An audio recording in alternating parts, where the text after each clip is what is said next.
sebenarnya hubungan Prabowo dengan Gibran pun juga nggak bagus-bagus amat. Benar nggak sih? Gibran ini ibaratnya dual machine gitu kan, mobil dual machine. Apa tuh? Prabowo jalan sendiri, Gibran jalan sendiri. Ya oke. Nah memang banyak yang bilang ya ini semuanya bermula dari manuvernya Gibran. Di sekeliling Prabowo ini merasa ini orang mau ngapain sih, manuver dan seterusnya. Nah setelah kejadian itu dia di grounded lah. Ini kita harus bagaimana nih soal kondisi negara maupun soal Gibran, karena mereka merasa Gibran ini menjadi biang masalah begitu ya.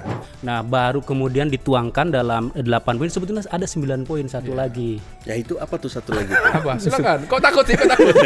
Apa Wan?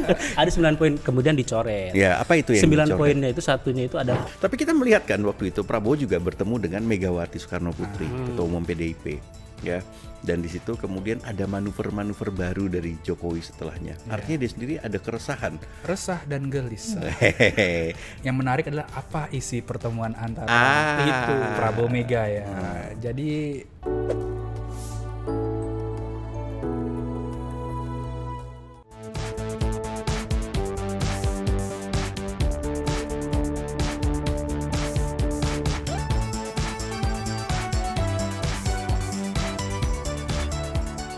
Yo, jumpa lagi bersama kami di Bocoros Politik bersama saya Stefanus Pramono. gua Husein Abri Dongoran. Gue Erwan Hermawan. Teman-teman yang ingin mendukung jurnalisme Tempo, silahkan berlangganan dengan klik link yang ada di deskripsi. Jangan baca atau sebarkan konten bajakan karena ada hak ciptanya. Dan jangan lupa subscribe YouTube Tempo.co ya. Oke, main apa kita hari ini? Ntar lu udah makan siang belum kalian? Nah, gimana ada apa dengan makan siang? Oh enggak, gua habis makan siang hilirisasi. Hilirisasi Daging, daun singkong sama kelapa. Satu teh lagi yang dikeringkan katanya. Itu tadi karena ada nyangkut soal hilirisasi teh gitu kan Gibran. Kalau gue tadi makan padang hasil hilirisasinya tadi. Nah, kebetulan minum teh tarik tadi gua. Oh gitu. Hasil hilirisasi. Berarti ngomongin hilirisasi Gibran, kita akan nyinggung soal Gibran nih. Soal Gibran. Kan kalian nih sudah bekerja ya kan? Gue kan nongkrong kaki nih ya kan? Kelihatan sih bosnya. Oke, kita akan main Soal Gerakan melengsarkan Gibran yang lagi rame ini. Betul. Jadi kami akan ngobrolin soal operasi para purnawirawan untuk melengsarkan Gibran Rakabuming Raka sebagai wakil presiden, dan juga ada hubungan Prabowo dan Gibran yang kabarnya memburuk ya Sen ya. gimana tuh Pram? Masa bos ditanya. Oh iya. Bukan kita semua. Gimana Ragading kita? Kita kabur aja yuk. Iya. Nanti Husein yang akan menjelaskan. Oke. Ya Pram. Wan, di sini juga ada penonton dari UPN Veteran Jakarta. Dada dong. Ada. Nggak tahu masuk apa enggak gue kerjain.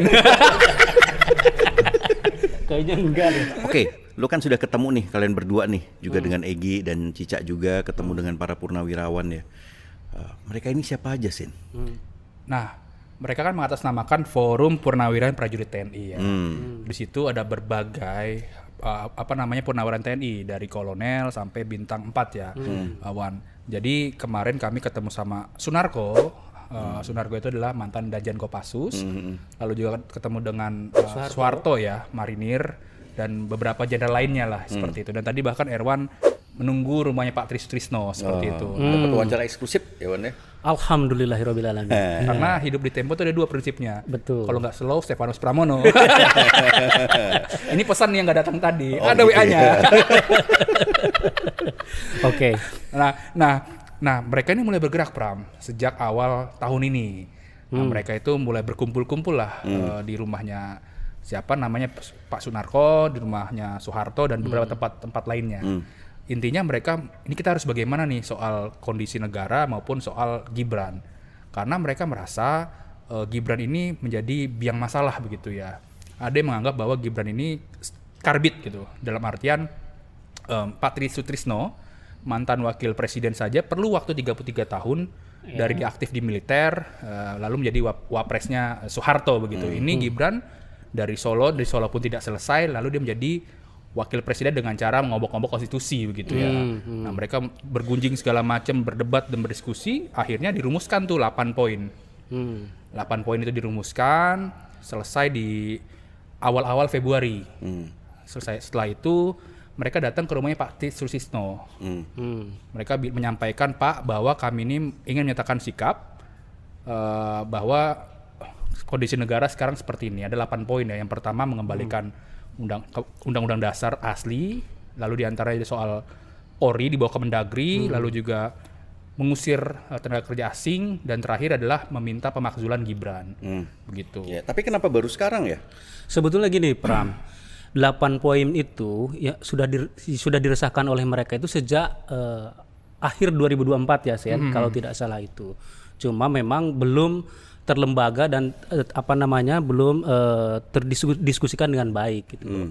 Nah, baru kemudian dituangkan dalam 8 poin. Sebetulnya ada 9 poin satu lagi. Ya itu apa tuh satu lagi? Apa? Silakan. Kok takut sih? Apa, Wan? Coba, Wan.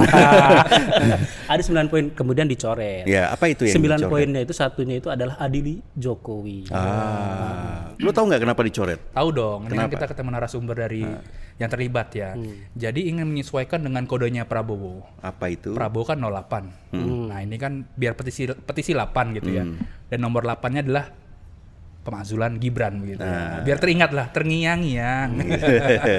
Ya, tapi kan juga Prabowo kan sebenarnya menghargai Jokowi ya waktu itu ya, dengan dia meneriakkan hidup Jokowi gitu sampai 3 kali kan, dan juga mengirim Jokowi ke Vatikan. Ya. Ya kan, soal ini nanti kita bahas ya. Cuman kenapa mereka akhirnya mencoret poin ke-9 yaitu adili Jokowi? Karena ada jalan lainnya, yaitu soal ijazah, Pram. Jadi satu jalannya adalah meminta pemakzulan Gibran. Di satu sisi ada kelompok lain yang mendegradasi Jokowi juga dengan cara ijazah palsu itu. Ada keterkaitannya nggak sih antara dua kelompok ini? Kalau kemarin kita datang suatu acara itu satu tempat dua acara yang sama ya. Betul. Tapi kami tanya ke Bahkan 3 acara, Sen. 3 acara soal ya? PIK 2 ada. Soal PIK 2. Tapi kami tanya ke Sunarko, bilang ya ini kan ya mungkin berjalan bersama saja begitu. Sen, tadi kan lu bilang mereka agak berani ketika waktu Jokowi menjabat. Ya karena masih kuat Jokowi. Oh, karena masih kuat. Nah, apalah alasan lain sehingga mereka ini sekarang gitu loh? Karena mereka melihat di kepemimpinan Jokowi atau saat Jokowi masih menjadi presiden, itu tentara diobok-obok. Dalam artian sistem meritokrasi di TNI itu dibabat habis gitu ya. Tapi kan bukan cuma di TNI aja ya. Di Polri juga. Polri juga sebetulnya. Polri, di lembaga lain juga begitu. Karena menurut hitungan para purnawirawan kan biasanya yang Adi Makayasa ataupun 10 besar itu kan dididik ataupun dibidik untuk menjadi pimpinan tertinggi di TNI. Tapi tiba-tiba muncullah istilah geng Solo kan. Yang mana mereka juga menyoroti soal panglima sebelumnya, panglima sekarang yang tidak pernah berada di top tiernya TNI ketika itu. Ya sebenarnya tidak harus Adi Makayasa juga untuk seorang pemimpin gitu ya, untuk seseorang menjadi panglima TNI ataupun menjadi Kapolri. Cuman kan persoalannya adalah yang dipilih ini memang punya kapabilitas atau enggak. Nah, kalau kita melihat selama ini memang Jokowi sebelumnya memang dia memilih pejabat-pejabat ini dari lingkaran terdekatnya dia, dari orang-orang yang pernah bekerja dengan dia gitu. Kalau kemudian memang punya prestasi oke lah, tapi kalau kemudian prestasinya gitu-gitu aja, tidak menonjol dan hanya dipilih karena faktor kedekatan, disitulah sistem meritokrasi kita rusak gitu loh. Oke, setelah mereka merumuskan poin-poin ini, apa yang dilakukan? Jadi ada tahapan panjang, Pram. Tanggal 12 Februari mereka datang ke rumah Pak Tri Sutrisno, mantan Wapres, merumuskan dan meminta tanda tangannya Tri Sutrisno. Lalu tanggal 13 Purnawirawan ini menyurati ke Setnek. Jadi ada 2 lembar. Yang pertama surat permintaan audiensi atau bertemu dengan Prabowo. Lalu yang kedua 8 poin di petisi itu dengan lengkap dengan tanda tangan yang beredar begitu ya. Tapi mereka menunggu akhir dan tidak dapat jawaban. Intinya mereka ingin bertemu Prabowo lah, kira-kira kayak gitu, betul. dengan mengirimkan surat itu dan ingin memberikan masukan. Poin mereka itu tidak ingin mengkudeta Prabowo, enggak. Yang dikudetanya Gibrannya aja gitu ya. Mereka ingin ngajak ngobrol. Cuma ingin berdiskusi terkait dengan persoalan lah, mulai dari ingin kembali ke Undang-Undang Dasar, lalu kemudian ada IKN, lalu terakhir yang 8 itulah ya, yang pemakzulan Gibran. Kira-kira seperti itu. Cuma tidak direspon ya, Sen. Sampai kemudian ada acara di Kelapa Gading itu. Nah, sebelum Kelapa Gading mereka juga sebetulnya men-setting acara itu di salah satu daerah Jakarta Timur. Tapi gedung milik Satu Matra ya. Gedung milik Satu Matra. Tapi mendadak dibatalkan acara itu. Dia bilang ada permintaan dari petinggi di Matra sana gitu ya. Lalu mereka mencari tempat lah di Kelapa Gading yang mana dekat rumahnya Legend Mar Soeharto itu kan. Nah, di sana. Oke, tapi kita melihat bahwa sebagian dari para purnawirawan ini adalah pendukungnya Anies Baswedan. Ya, betul. Ya kan, katakanlah salah satunya Legend Marinir Purnawirawan Soeharto itu kan dia pendukung Anies Baswedan juga kan? Iya. Kemarin juga ini di orang-orang Gerindra juga menganggapnya bahwa ini mah Jenderal Purnawirawan yang mendukung Anies begitu ya. Tapi pas kami tanya kepada Sunarko, dia bilang di sini ini banyak pendukungnya Anies, banyak pendukungnya Prabowo dan banyak pendukungnya Ganjar. Dia bilang bahwa kita sudah tidak melihat pilpres lagi. Ini melihat ada suatu persoalan yang perlu disuarakan begitu, Pram. Gua mau nambahin informasi dari Husein yang tadi dia sampaikan. Karena barusan gue ketemu dengan Tri Sutrisno, mantan Wapres ya. Jadi di tanggal 12 itu para purnawirawan itu selain berdiskusi, tapi juga menyerahkan poin-poin itu untuk dikoreksi oleh Tri Sutrisno. Dan itu selama 2 jam dia koreksi itu. Lama amat. Betul, karena dia membaca poin per poin, lalu kemudian juga kalau ada yang keliru dia koreksi dan lain-lain seperti itu. Terutama dia concern ke yang nomor 1, kembali ke Undang-Undang Dasar 1945. Undang-undang asli. Undang-undang asli. Okay. Nah, Pram, kemarin kan lu sempat berkomunikasi dengan Sutioso. Apa yang lu peroleh dari Sutioso? Gue tanya sama Sutioso nih, ya, dia kan ex kabin ya, pada masanya Jokowi. Dan dia, gue tanya nih, Pak, ini kira-kira akan berlanjut terus nggak nih? Dan akan seberapa kuat? Kalau klaimnya dia, yaitu ya kami akan berlanjut terus dan kami ini kan bukan jenderal abal-abal, jadi kami punya kaki juga dan pasti ini akan terus meluas. Pengennya sih seperti itu ya dari para purnawirawan ini. Ya persis, Pak Tri Sutrisno juga sama. Dia akan lanjut terus katanya, gas terus, kira-kira kayak gitu. Oke, gas gitu. Oke, gas. Nah tadi nyambung Pram ya, ngobrol sama mantan kabin juga ya. Nah kemarin kan kita wawancara Pak Soeharto itu ya, dia bilang juga dia sudah bertemu dengan Hendro Priyono, ex kabin juga dan proses-prosesnya. Dia bilang bahwa Hendro Priyono ini mendukung gerakan para purnawirawan dan memang dalam pernyataan di publik Hendro Priyono kan tidak merendahkan ataupun tidak menampis gerakan purnawirawan ini kan, silahkan dan seterusnya begitu ya. Dan mereka mengklaim bahwa Hendro Priyono ini mau ikut menekan, tapi dibilang nanti dulu Pak, dia bilang. Intinya Hendro Priyono ingin menyusul. Jadi kata beberapa teman purnawirawan, akan ada tambahan para purnawirawan yang akan menyusul atau menaikkan 8 petisi itu ya, termasuk Hendro Priyono. Tapi ditahan dulu ya sama teman-teman. Ada nggak sih penumpang gelap dalam operasi para purnawirawan TNI ini? Ada, Pram, tapi jawabannya bisa dibaca di majalah Tempo. Oke. Husein ini paling jago jualannya ya. Oke, gue pengen tahu juga nih. Ini Prabowo wakilnya diobok-obok, ya kan? Sikap dia sendiri sebenarnya seperti apa ketika para purnawirawan ini kemudian meminta supaya Gibran dilengserkan? Wiranto, mantan Panglima ABRI, sesama kayak nama gua gitu kan, dia sudah bertemu dengan Prabowo dan saat konvers dia juga bilang Pak Prabowo tidak melarang dan seterusnya kan, bahkan menghargailah ada suara dari para jenderal ini begitu ya. Dan kita telisik juga kan ke beberapa orang-orang di Gerindra dan di sekelilingnya Prabowo kan, mereka mengambil pusing karena yang ibaratnya di launch attack kayak di games gitu kan. Tank itu kan Gibran ya, bukan Prabowo-nya. Ya, samsaknya berarti Gibran gitu ya, bukan Prabowo gitu. Dan ya menikmati saja kan, yang diserang adalah Gibran-nya begitu. Dan mereka juga tidak melakukan mitigasi ya informasi sampai per hari ini. Tapi mereka menganggap kelompok itu adalah kelompok pendukung Anies gitu ya. Udahlah biarin aja itu jalan dan segala macam karena prosesnya panjang, Bram. Lalu kalau memakzulkan kan harus melalui tahapan-tahapan berlapis begitu ya, dan nanti ujungnya adalah di MPR. Sementara di MPR kan dikuasai oleh partai pendukungnya Prabowo begitu. Dan hal ini gue tanya juga ke Sunarko kan, ya biarin aja jalan saja. Yang penting Gibran ini terus disuarakan dan intinya adalah mau mendegradasi Gibran. Artinya tidak memberikan ruang bagi Gibran untuk maju di 2029. Bisa dibaca seperti itu, Pram. Mantap ya memang analisa Pram. Ya itu kan bisa kebaca juga ketika lu kemudian mendowngrade seseorang gitu kan, pasti ada tujuannya.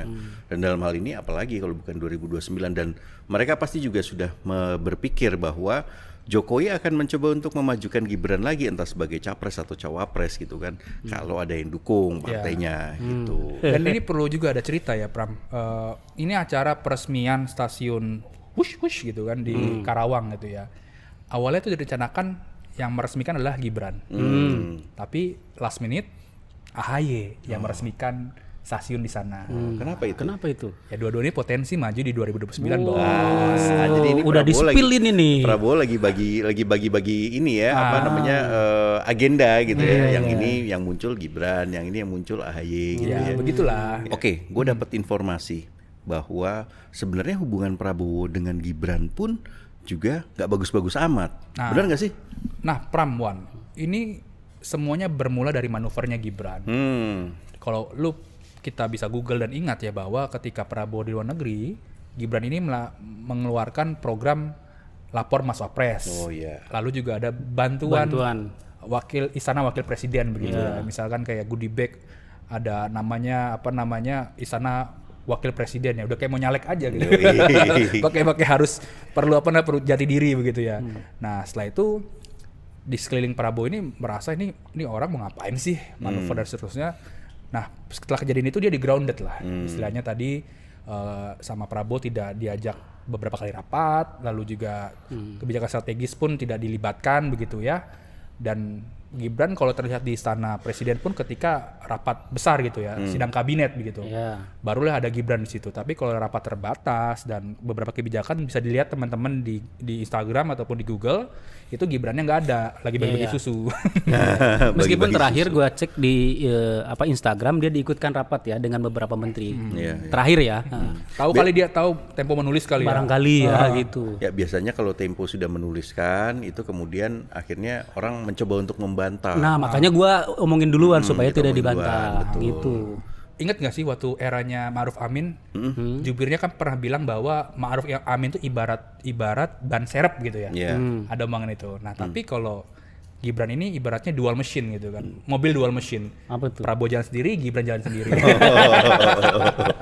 Ya oke. Nah memang banyak yang bilang ya ini sebenarnya kita udah full bucket, bahan wawancara, keterangan segala macam itu udah lama banget ya, yang memang menceritakan bahwa hubungan Prabowo dengan Gibran ini tidak baik-baik saja begitu. Ya gue inget dari Januari gue sudah minta kan, coba tolong cari tahu informasinya hubungan Prabowo dan Gibran gitu. Banyak banget Pram, kayak misalkan ini yang remeh ya, pernah suatu acara Prabowo itu melihat pakaian Gibran dan penampilan dan nggak rapih, selengean begitu ya, dan itu katanya ada yang menegur Gibran melalui orang-orangnya begitu. Belakangan kalau lu perhatikan Gibran itu udah rapih dan mirip-mirip orang-orang lingkarannya Prabowo kan, rapi-rapi segala macam.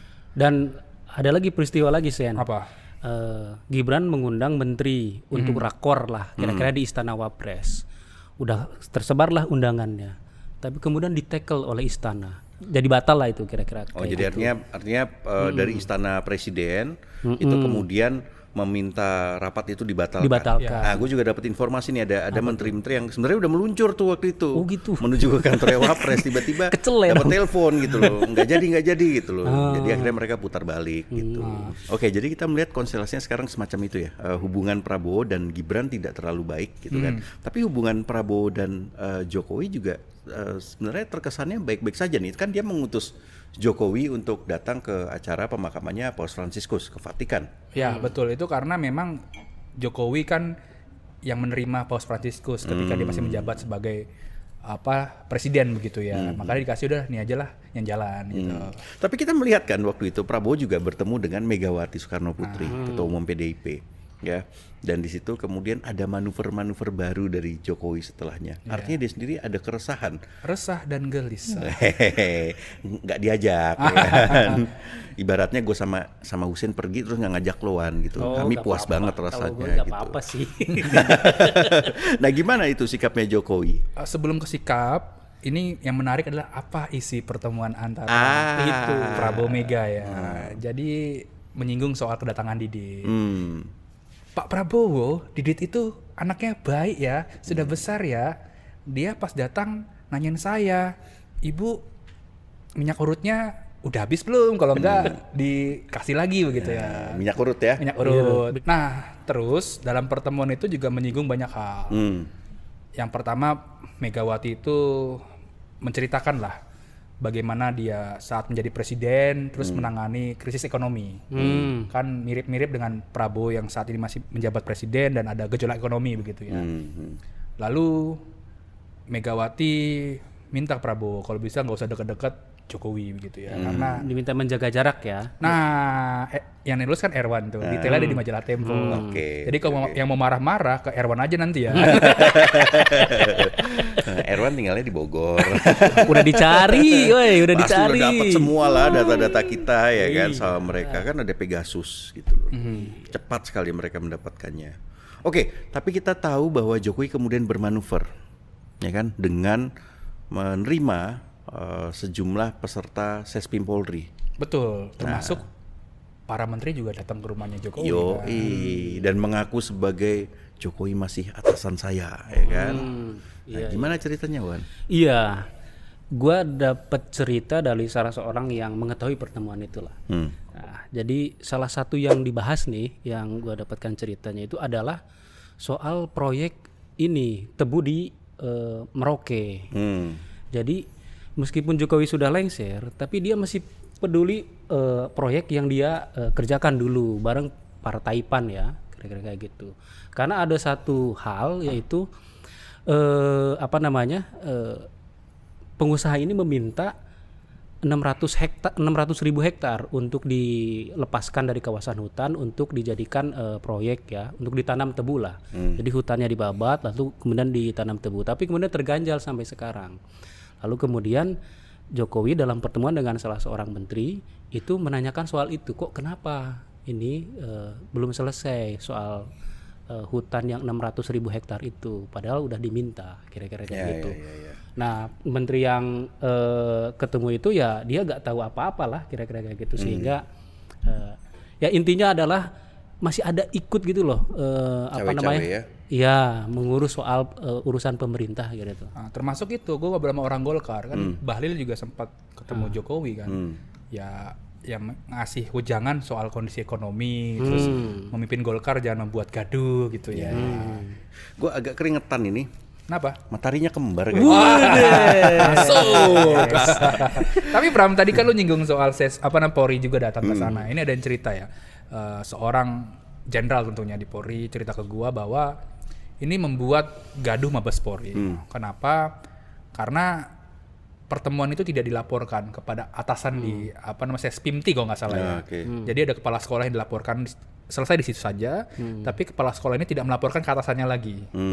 Nah, kenapa? Karena mereka khawatir pertemuan itu di tengah sejumlah kasus atau dinamika yang terjadi di Solo, jasa palsu lah, matahari kembar lah dan lain-lain begitu. Nah, ini sempat membuat gonjang-ganjing di Coklat. Oke. Ya harusnya tidak terjadi ya kemudian ya Jokowi sampai menerima gitu. Udahlah, dia bisa mencontoh presiden yang sebelumnya atau juga di luar negeri gitu. Kalau sebelumnya di sini enggak juga sih, masih ada juga yang kadang-kadang cawe-cawe gitu kan. Ya PDIP juga begitu kan, cawe-cawe pada pemerintahnya Jokowi gitu. Nah, ya kayak di Amerika Obama ya dia sudah tidak campur tangan lagi ketika dia digantikan oleh Donald Trump gitu kan. Nah, kalau kita melihat sekarang ini sepertinya Jokowi ini juga berada dalam kondisi yang tersudut ya.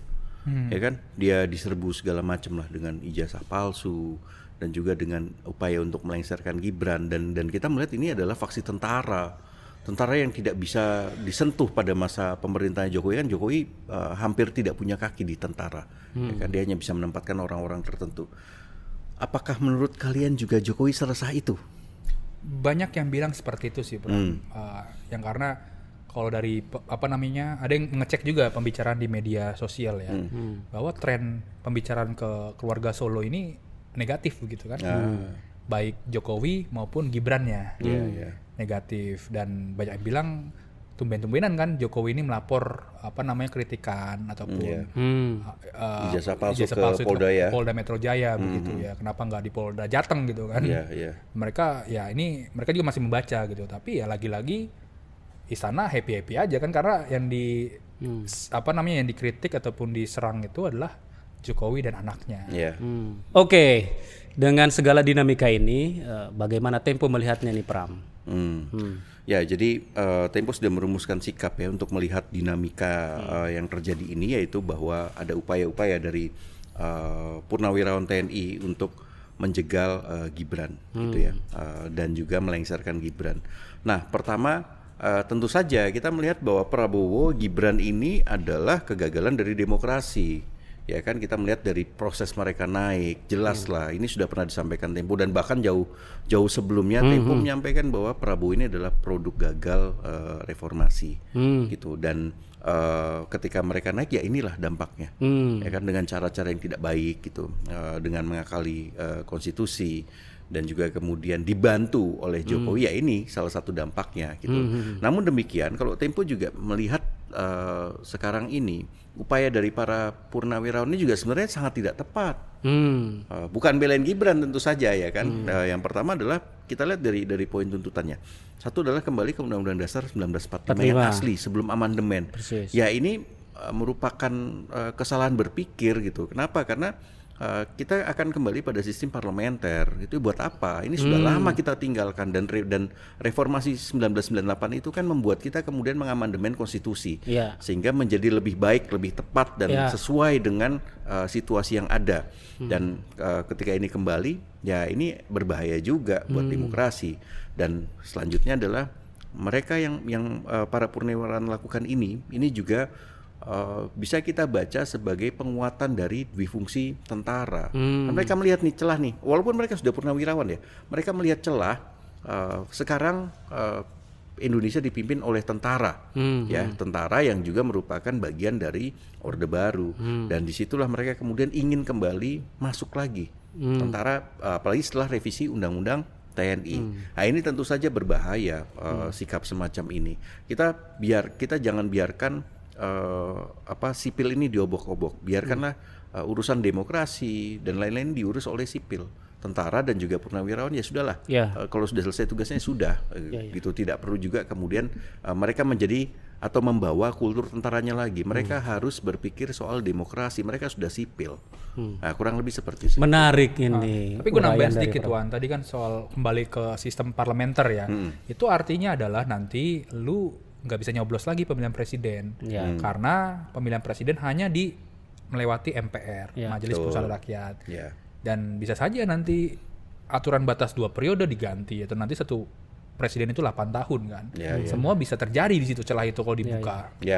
Oke, saksikan terus Bocor Alus Politik di YouTube Tempo.co dan Spotify. Bye bye.